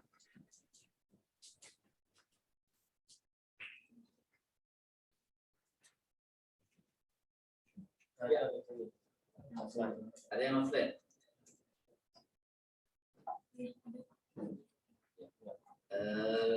Kalau mau tampak di Zoom, kayak tampak di Mungkin bisa ke depan. open aja pakai WA HP kan bisa. Bismillahirrahmanirrahim. Assalamualaikum warahmatullahi wabarakatuh. Perkenalkan Pak, saya Muhammad Arman Ali Hasan, dan saya ingin mengajukan pertanyaan Pak. Yang pertama adalah bagaimana alur para diplomasi ini, karena kan para diplomasi ini adalah kepala daerah yang menjadi aktor internasional ya Pak, dan juga kemampuan provinsi untuk, maksudnya para diplomasi Indonesia kemampuan provinsi untuk menjalin kerjasama dengan pihak asing. Bagaimana pihak provinsi ini untuk menyelaraskan, maksudnya paralel diplomasi dengan pemerintahan pusat. Dan yang kedua, saya ingin bertanya Pak, bagaimana dengan tadi yang dijelaskan oleh Pak Ali bahwa peran penting kepala daerah itu sangat strategis, dan menurut saya kepala daerah yang sangat maksudnya strategis adalah yang mempunyai kepemimpinan syarat yang kepemimpinan yang cakep. Dan bagaimana kita misalnya ingin menjadi kepala daerah itu untuk mempunyai syarat kepemimpinan yang cakep. Dan karena kepemimpinan yang cakep itu saya ada banyak dan berbagai macam Pak, dan itu tidak mutlak sepenuhnya benar. Menurut saya ada kepemimpinan cakep seperti tradisional, non-tradisional, Islam seperti harus amanah, patonan, dan lain-lain. Dan itu tergantung, maksudnya tergantung kondisi dan situasi di mana kepala daerah itu. Terima kasih. Wassalamualaikum warahmatullahi wabarakatuh. Oke. Jawab dulu aja ya. Biar yang lain mikir. Nanti tanya lagi. Baik, saya sekalian, suara saya clear ya?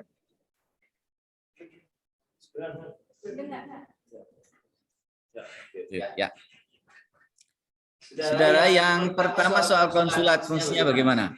Nah, ini juga salah satu hal yang harus kita pelajari.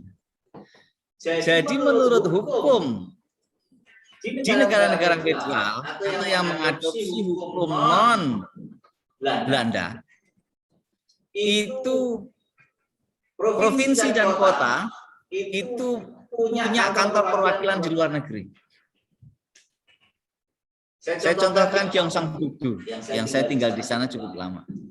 Gyeongsangbuk-do itu punya kantor perwakilan, bahkan bukan konsulat ya, tapi namanya advisor. Jadi advisor di luar negeri yang digaji, dia adalah diplomat daerah yang ditempatkan di 136 kota di dunia. Kenapa saya katakan kota? Ini kan diplomasi kota. Peluang mengirimkan konsulnya nggak kayak negara, cuma konsultatnya cuma 2-3, nggak begitu. Yang namanya Gyeongsangbuk-do itu lebih di 136. Misalnya, dia mengirim ke Amerika itu lebih dari 20 orang. Counselor, dia kadang menyebutnya counselor, kadang menyebutnya advisor. Ya, advisor. Ya, memang ada dua kata itu. Nah, di Indonesia dia tempatkan di Jogja 1. Kantornya di mana, Pak? Saya tanya, kantornya di mana, Pak? Kami nggak model kantor formal seperti itu, Pak. Ini sudah zaman IT. Yang penting dia orang, kita gaji, kita kita beri kontrak, dia warga negara Korea yang kita tugaskan menjadi honorary advisor, nama resminya seperti itu. Dia sekaligus sebagai market intelligence, orang ngeri. Jadi batik Malioboro itu cukup difoto jekrek diproduksinya nih Korea. Jadi yang namanya Anda beli batik di Malioboro itu, menurut laporan Kadin, bukan teman saya, 11 dari 12 batik itu produksi luar negeri. Meskipun kamu belinya di Malioboro. 11 12. Wis loro, ya.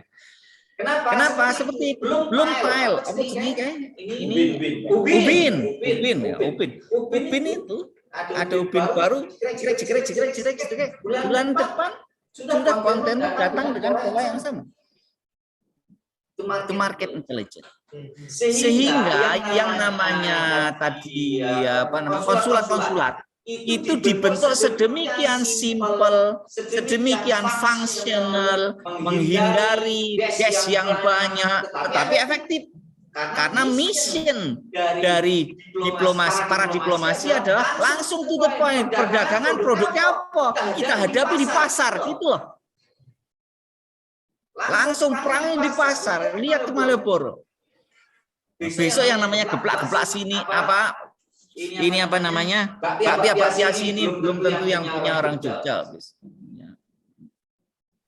Saya kaget tuh, ada makanan tradisional di Jalan Cokraminoto itu. Saya masuk juga sama anak istri dan sebagainya, saya makan. Kaget saya membayar.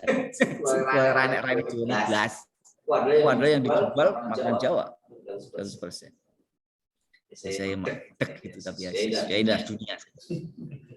Ya. Jadi itu yang kaitannya dengan konsulat ya. Jadi konsulat itu akan menjadi sedemikian fungsional dan begitu masif membuatnya sesuai dengan kemampuan daerah. Indonesia, saya ngomong politik dalam negeri lagi saya, melarang provinsi dan kabupaten memiliki perwakilan di luar negeri. Zaman Pak Harto justru sudah ada. Jawa Timur itu punya kedutaan besar di Australia Barat. Jawa Timur. Terus Penang itu punya kantor di Johor, di Kuala Lumpurnya. Victoria yang di Jawa Barat bukan? Itu alumni kita yang kerja untuk pemerintah Victoria. Yang di Australia itu kan, Australia Barat. Iya, Australia Barat. Betul. Mas Sopo itu lupa. Ya. Itu jadi di Indonesia justru dulu pernah ada. Gimana ceritanya?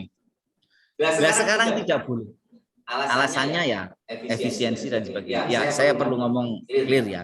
Ya kadang-kadang selera daerah itu kadang tidak sesuai ekspektasi. Kadang-kadang kepala daerah suka muncul kerjasama dengan asing ini dan ngadolan. Ngajak DPRD-nya banyak, gubernur, wali kota, boros toh.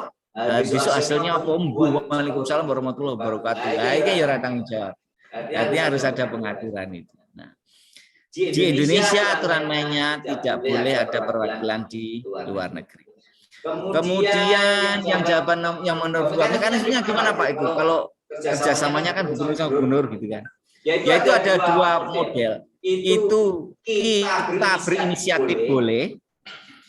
Kemudian pemerintah pusat mencarikan partner di luar juga boleh. Ya, di buku saya itu sudah detail. Mana inisiatif datang dari mana? Anda bisa download. Saya minta panitia share buku saya itu kan. Ya, itu ada mekanismenya di bab sekian. Itu undang-undang terbaru. Kalau inisiatif dari daerah berarti harus lewat pusat nanti mengkomunikasikan dengan konsuler yang ada di negara tempatan. Negara tempatan akan melamarkan atau berbicara dengan cocok pora gitu loh kira-kira. Baru nanti kita mendapi dokumen-dokumennya gitu. Jadi kalau itu ajaan dari negara asing, berarti negara asing akan melalui kedutaan besarnya, baru nanti Kementerian Dalam Negeri menginformasikan kepada pemerintah daerah gitu. Nah, sekarang daerah-daerah didorong untuk membentuk web dalam bahasa Inggris. Yang punya web bahasa Inggris itu cuma Jakarta, Jawa Barat. Jadi ngomong para diplomasi, webnya bahasa Indonesia ini piye iki? Nah, kan ora jelas sih. Nah, jadi makanya kita minta rekomendasikan daerah-daerah terutama provinsi, Mas. Sejak awal saya ngomong kalau dia provinsi, itu webnya dikuatkan dengan bahasa internasional. Korea itu saudara, Korea Selatan itu webnya rata-rata 12 bahasa. Ini pemerintah daerah ya, bukan pemerintah pusat, enggak daerah. Lalu mereka itu kalau Anda ke Seoul itu aneh. Kursus bahasa Arab lebih banyak di Seoul daripada di Jogja. Plakat-plakat kursus bahasa Arab. Itu apa tantangannya? Kok bahasa Arab banyak di sini? Oh, sini Bu Andisen banyak yang ke Timur Tengah. Bukan apa? Ya mereka mencari dolar. Makanya kalau ada yang cerita di Korea itu perkembangan Islamnya baik, jelas baik mereka cari makan di Timur Tengah itu insinyur-insinyur mudanya itu. Dan banyak kursus bahasa Arab. Oke. Dan yang kedua tadi soal apa tadi ya? Jadi ringkasnya begini Mas, kepala daerah itu kalau kemarin sebelum era transnational itu tidak terlalu penting memiliki wawasan namanya outward looking, wawasan keluar. Nah sekarang memimpin daerah itu kalau hanya inward looking, jadi ada inward looking yang ditonton itu dalam itu, jadi kayak kata dalam tempur gitu. Nah itu nggak cukup, jagoan tapi tetap hanya di dalam kandangnya sendiri. Tapi kita harus namanya outward looking, cara pandang keluar. Nah ini harus ada dalam visi kepala daerah. Hanya sekali lagi saudara, setiap daerah itu tidak punya kemampuan yang sama, baik itu soal finansial maupun SDM. Ini yang makanya saya termasuk yang merekomendasikan kalau urusan para diplomasi biar dihandle provinsi. Karena ada Pak Ari, kabupaten itu punya penduduk hanya 60.000 orang. Bandingkan sama Bantul yang sudah 1 juta lebih, Sleman 1,2. Ada daerah yang namanya daerah Lembata, Floresannya, ya itu kecil sekali, ya, 60.000 orang. Jadi DPR pusat itu cuma ditusuk 12.000 orang jadi. Harga satu kursi hanya 24.000. Di sini, jadi DPR RI itu 260.000 baru jadi. Jadi harga kursi murah di sana dan di sini. Ini sistem pemilu kita. Oke, saya kira begitu. Kalau ada yang tanya lagi silakan. Ada yang punya charger Asus kok? Kenapa enggak ada Asus? Asus yang kayak gini. Tapi biasanya sama deh Asus itu. Ya, sini.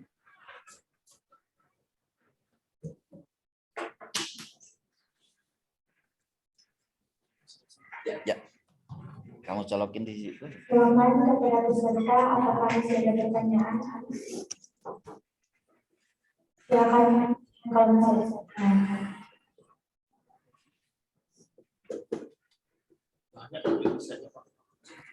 Ya. Banyak sekali. Banyak. Tapi kan yang concern di situ masih sedikit.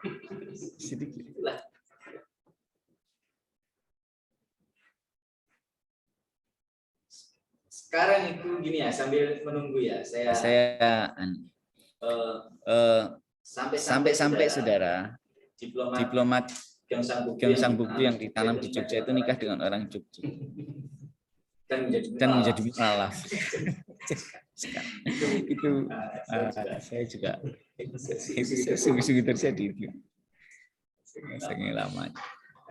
Sekarang ini yang sedang didiskusikan di Badan Kajian di Kemlu sana itu adalah soal standarisasi pelembagaan kewenangan para diplomasi. Biasanya agak sulit ya, itu bahasa formal. Jadi bagaimana melaksanakan kewenangan daerah itu lembaganya bentuknya seperti apa? Kok ada gagasan begitu gimana Pak? Ceritanya dari Sabang sampai Merauke sama-sama provinsi, yang satu itu memberi kursinya besar, yang satu memberi kursinya kecil. Nah kalau kewenangan yang sama dilakukan oleh kursi besar sama kursi kecil kan beda kewenangan. Apa maksudnya kursi besar, kursi kecil? Yang sini yang mimpin lembaga kerjasama internasional itu adalah seorang kepala biro. Kepala biro itu adalah dengan gubernur itu cuma selisih 2 kursi. Nah, ada sekda, wakil gubernur gitu. Lah kalau daerah-daerah umumnya itu 6 level di bawah gubernur, karena dia hanya kepala bagian atau sub kepala bagian kerjasama luar negeri. Artinya apa? Kalau rapat koordinasi itu pengaruh kursi kecil itu kan kecil. Gampangannya kursi kecil mau mempengaruhi keputusan gubernur kan yo angel toh. Cenderung nanti gubernur yang mendikte dia.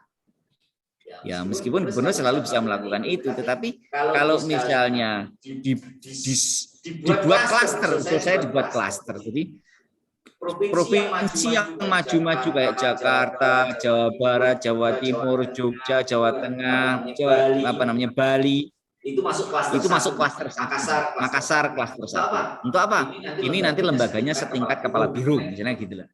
Untuk yang masih kecil turunkan ke kepala bagian gitu. Tapi jangan lebih rendah lagi jadi kasubag misalnya ya, jangan begitu dong. Nanti menjadi lemah kewenangannya. Nah, yang perlu saya sampaikan ke Anda sebagai kabar gembira, saudara, Undang-Undang perekrutan PNS di Indonesia sejak tahun 2014 itu sudah mengacu pada pos merujuk pada lulusan. Pos kerjasama internasional. Makanya kalau dalam diskusi dalam pusat saya selalu mengatakan, karena ada kewenangan di kabupaten dan kota dan provinsi, maka harus ada penerimaan lulusan HI di setiap kota, kabupaten dan provinsi. Minimal 4 sarjana HI masuk sana. Urusan kerjasama luar negeri. Itu makanya yang saya agak berdarah-darah supaya di setiap provinsi, kabupaten, kota itu penerimaannya ada. Peluangnya gimana? Ada 584 kabupaten kota provinsi di Indonesia ini. Kalau pengen 4 saja itu 2.000 lebih. Gitu. Nah, untungnya gagasan ini didukung oleh undang-undang bahwa untuk kerjasama luar negeri berarti yang direkrut adalah orang hubungan internasional. Maka jangan heran nanti kalau di di kampung Anda sana ada penerimaan sarjana hubungan internasional karena undang-undangnya seperti itu. Dan kita selalu bicarakan bahwa ya harus linear dengan undang-undang. Dan itu yang menjadi kepercayaan diri dari daerah-daerah untuk membuka HI. Jadi peluangnya semakin besar. Oleh karena itu kalau Anda lulus, ya sepertinya nilainya yang bagus, bisa menguasai kerjasama daerah, Anda ngelamar di daerah Anda masing-masing, kira-kira begitu. Ada lagi? Baik, Pak. Di sini ada pertanyaan dari salah satu pendaftar partisipan kita. Apakah penulis harus fokus pada 1 atau 2 bidang penulisan saja? Ini untuk jumlahnya sendiri. Silakan.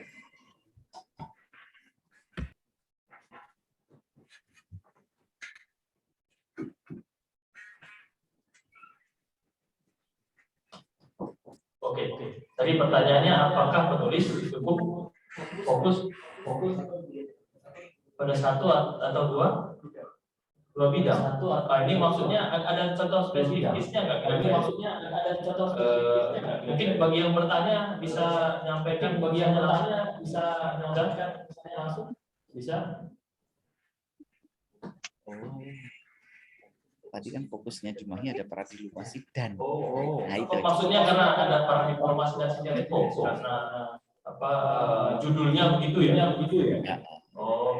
Ya itu sebenarnya untuk menjelaskan aja ya salah satu di antaranya apa? Jadi tadi Pak kan sudah jelaskan ada diplomasi, ada regional, jadi lokal, pemerintah lokal bersama dengan negara ASEAN atau kabupaten kota yang berada di lokasinya di area ASEAN atau negara tetangga atau itu, atau mungkin misalnya mau fokus ke mana ya city networks atau sister city, bisa fokus ke sana juga bisa. Artinya yang penting yang pengen kita lihat itu adalah bahwa artikel yang ditulis itu ya secara novelty ada kebaruan, ada signifikansinya, dan itu sesuai dengan scope dari apa yang kita inginkan kayak itu tema itu ya. Yang dia subnasional atau lokal provinsi kabupaten, dan mungkin misalnya tadi Pak bilang ada beberapa perwakilan dari pemerintah kabupaten provinsi yang luar negeri itu di Indonesia. Misalnya tadi kan ada alumni yang Victoria negara bagian Victoria itu dia di Bandung gitu ya. Nah kita perlu lihat juga kan kerjasamanya ini, kita nggak tahu banyak soal itu, dan barangkali bisa menjadi masukan kita gitu apa strategi mereka. Dan saat ini juga baru tahu tadi ya, ini juga dengan apa tadi kerjasama atau cara ya pemerintah atau pemerintah daerah luar itu untuk melihat potensi ya apa dia bikin. Kita pengen tahu lah ya dinamika situasi ini atau konteks ini, case study ini, dan apa namanya ditulis gitu ya, dievaluasi, dianalisa, dan itu akan menjadi kontribusi yang bisa diketahui banyak orang ya, bisa menjadi bahan masukan ya untuk kita, terutamanya Indonesia lah, karena Indonesia banyak berkaca diri juga ya, dari inilah yang kita akan kontribusikan ya. Jadi jawabannya jangan fokus ke dunia juga, ada bisa fokus ke hubungan antar pemerintah daerah gitu ya, atau bagaimana cara pemerintah daerah itu menyelesaikan misalnya masalah lingkungan, masalah pendidikan dengan upaya internasional misalnya. Nah, itu bisa menjadi topik yang bisa kita publikasikan di Jamaah ini. Atau nanti kalau mau konsultasi dengan teman-teman kan bisa juga ya, teman-teman sekolah bisa jawab, bisa email gitu ya, nanti kita bisa diskusi lebih detail. Itu kira-kira. Saya tambah sedikit ya. Bisa ya? Monggo, saya dari sini. Jadi nyambung Pak Ari. Jadi topiknya memang luas sekali, dan kalau tanya tulisan tentu saja topiknya harus fokus. Tapi kalau para diplomasi apa harus kaitannya Indonesia dengan negara lain gitu? Ya, Anda bisa menulis para diplomasi yang ada di muka bumi ini gitu. Pengalaman dari dunia yang lain. Para diplomasi di Brasil, di Amerika Latin jauh lebih maju daripada di ASEAN. Kenapa? Karena di sana para diplomasi sudah dipakai untuk menyelesaikan sengketa perbatasan. Jadi sengketa perbatasan yang selesai berpuluh tahun dari perang dunia itu diselesaikan secara adat dalam arti oleh pemerintah lokal, melibatkan yang namanya indigenous people itu, indigenous people. Nah, dari situlah maka saya kemarin membuat proposal yang namanya mikro para diplomasi yang dilakukan oleh distrik atau tingkat kecamatan, kabupaten di daerah perbatasan. Jadi saudara, hubungan di sebatik itu sudah bukan hubungan yang elit-elit lagi, hubungannya adalah Pak Lurah dengan Pak Lurah gitu loh, Pak Camat dengan Pak Camat gitu. Enggak terus formulan amat gitu. Orang tukar gas kebutuhan sehari-hari ya tukar gitu saja, enggak pakai yang formal. Nah, saya kok percaya hubungan-hubungan yang sifatnya pemerintah yang lebih dekat dengan rakyat, baik kabupaten, kota maupun kecamatan itu, ya itu lebih menjaga perdamaian, terutama di daerah yang bordernya masih belum disepakati. Nah, kalau rakyatnya rukun dua negara, mau konflik apa? Makanya mau datang dari Jakarta bawa senapan gitu. Bapak mau perang sama siapa? Kami di sini makan bareng ya. Bapak mau perang, gitu kan? Jadi itulah yang dulu dimanfaatkan juga di Amerika Latin. Jadi sangat banyak diskusinya. Kita bisa meneliti para diplomasi juga dengan menggunakan big data. Jadi belum kesentuh-sentuh saya soal itu.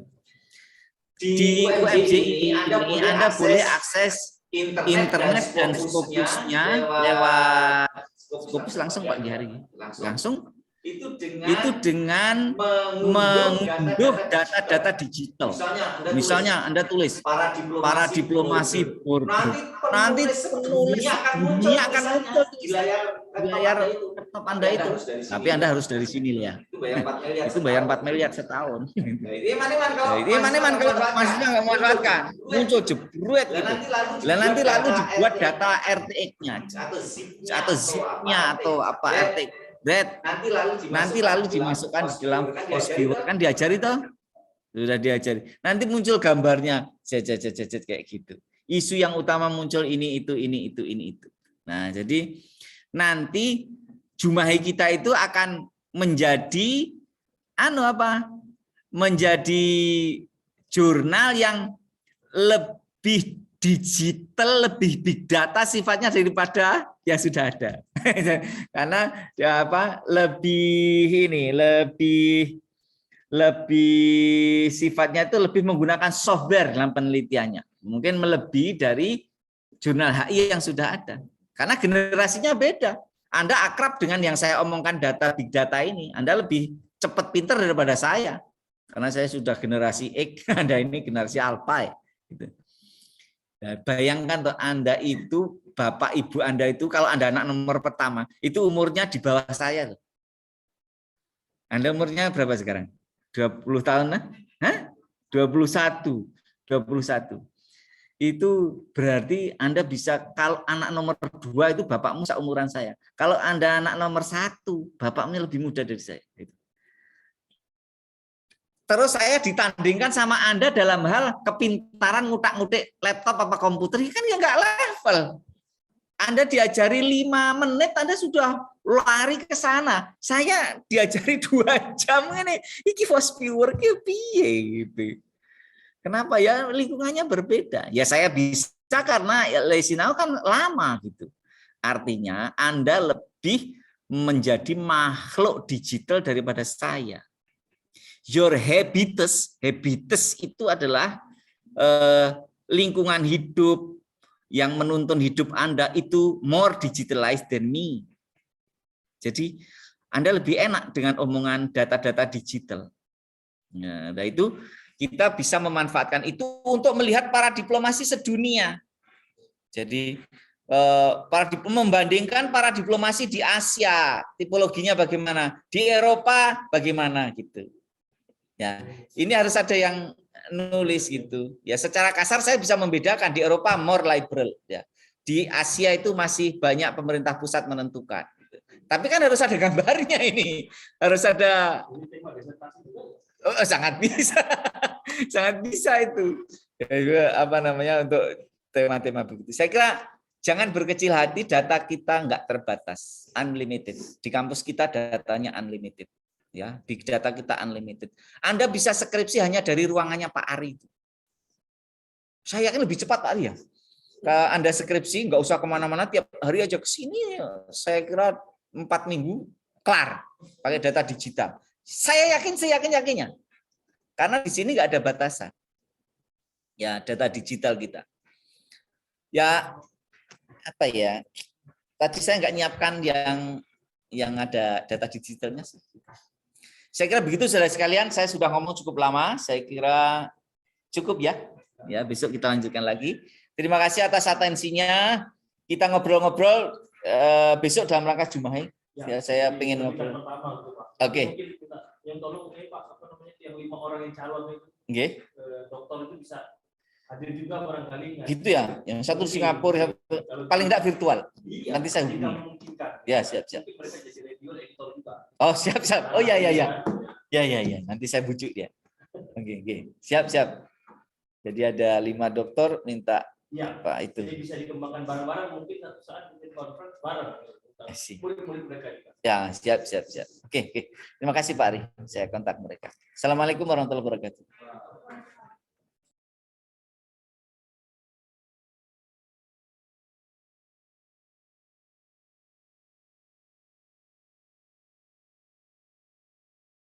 Saya dimohon untuk menyalakan kamera. Sini. Kalian enggak? Sini. Nanti Pak. Saya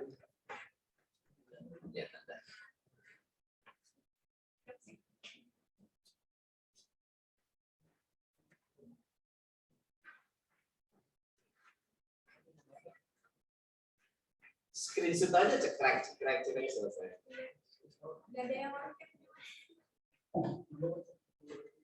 Kamu tuh kan screenshot itu. Dihimbau kembali kepada peserta untuk bisa menyalakan kamera.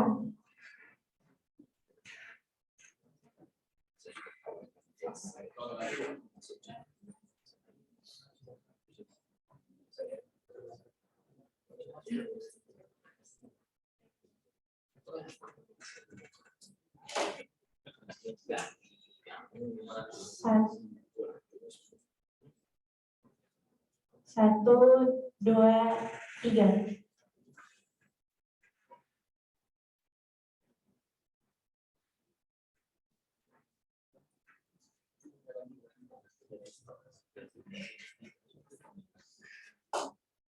Sekali lagi, untuk yang belum on cam dipersilakan.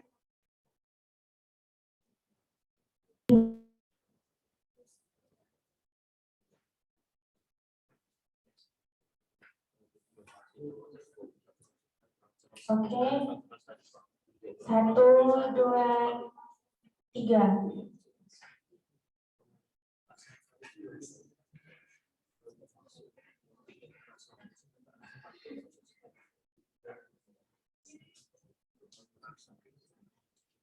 Baik, dengan terlaksananya sesi foto bersama, maka berakhirlah diskusi kita pada hari ini. Saya selaku moderator, mohon maaf apabila ada kesalahan kata dan sikap.